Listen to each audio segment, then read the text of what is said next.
If you had to select one special moment, the most special moment of your wedding, can you tell us about that and describe it? Oh my gosh. I mean, the whole day was just amazing. You know, most people don't know this, of course, but Kyle and I, we had originally planned to have this big wedding in Nashville. We had the church and the reception place booked, the food, the cake, everything picked out, invitations. And a major network was documenting all of this, and it was going to be a 2-hour special on television. And I looked at Kyle one day and I said, "Baby, this is not us. This ain't us. Let's run away." He goes, "I thought you'd never ask." So we axed the whole TV thing. We told the camera crew, we don't, you know, we love you, but we just want to do this on our own. And we, you know, gave him the money back and said we don't want it. Hopefully this won't burn bridges down the road, but we got to do what feels right, and this doesn't feel right for us. So we ended up just eloping, and that was the right thing for he and I. We flew into this little island in Antigua, and we rented 2 different beach places, and so we didn't see each other at all until the actual ceremony. And when I came out on the beach in my dress, I looked, and Kyle wasn't on the beach. And I go, "Where is he?" He was out like a football field away in the water on a sandbar. And I thought, how in the world am I going to get out there in this dress? Well, I just slung my shoes off, hiked my dress up, and waded out there in the water. And then when I got up on the sandbar, it was about ankle deep, and I let my dress down. And we had this amazing minister, an Antiguan lady who was just an angel. Everything she said was just, I mean, it was so perfect. Everything about it was so perfect. And I remember when we were saying our vows, because we wrote our own vows, and you know, my grandmother and I were very, very close. She was the woman I called Mama. And there was a moment where, you know, the beautiful weather, we were at sunset. There was a moment where the clouds opened up and the sun just started shining down on us, and I could feel my grandmother there. It felt like it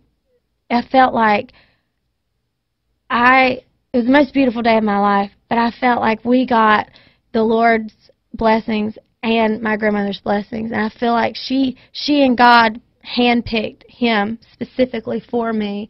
And it made us feel at that moment that this running away and eloping was the right thing for us, and we got the Lord's blessings and my grandmother's. That was a very special moment. And Kyle, if that makes sense at all. all. I totally get that. Kyle has taught you about the kind of love that a man can have for a woman that you had never experienced before. Is that right? Absolutely. I mean, growing up the way I did, I've never seen a good relationship, ever. I've never seen a healthy one. I've never seen any stability. I just did not come from a stable environment. And everyone around me, it ended in divorce. Their marriages did, or they were miserable. And I thought, this is never going to happen. I'm never getting married. I had my mind made up. And all my friends, when I called my friends, when Kyle and I first got engaged last June, I called them to tell them that I was engaged and getting married. A lot of them didn't even believe me. They thought you were pulling their leg? They thought I was joking, because everyone, my dad was very shocked. Really? You know, he was very, very shocked. He thought, you know, I was pulling his leg too. But, because everybody knew Pickler ain't never getting married. You know, sometimes you plan your life out and you think you got it all figured out, and then the Lord throws you a curveball and says, "Here, catch." Yeah, see how you do with this. And I'm glad I caught it, because if I would have missed this opportunity, I would miss out on what I have right now, which is such a blessing.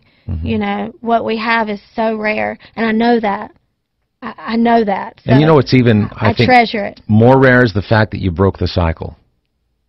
Does that make sense? Yeah, it does. You know, it's funny you say that, because my bus driver, Paul, he is one of the most intelligent men, or people in general, that I know. He is actually the most intelligent person I've ever known. and he could have any job in the world. I don't know why he wants to drive my bus, but God bless him. Yeah, I'm glad he does. I mean, he could be a professor at Vanderbilt. He could work anywhere. He's so smart. He's like my therapist in a way. You know, I sit up there in the front of the bus and we just chat and talk and carry on conversations for, you know, days really, because sometimes we're out on the road for, you know, weeks. But we sit up there and talk, and he said, you know, Kellie, you are changing your family's legacy, and that's exactly right. And I thought, wow, I never looked at it like that. And you know, going back to this song Tough, there's so many people.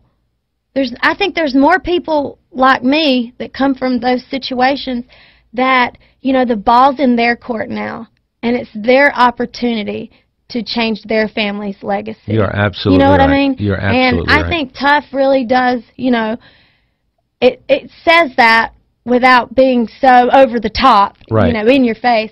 But it's just a proud song that, yeah, I'm tough, and I've been through, you know, I've been maybe walked through hell and back again, but you know what? I didn't let it burn me.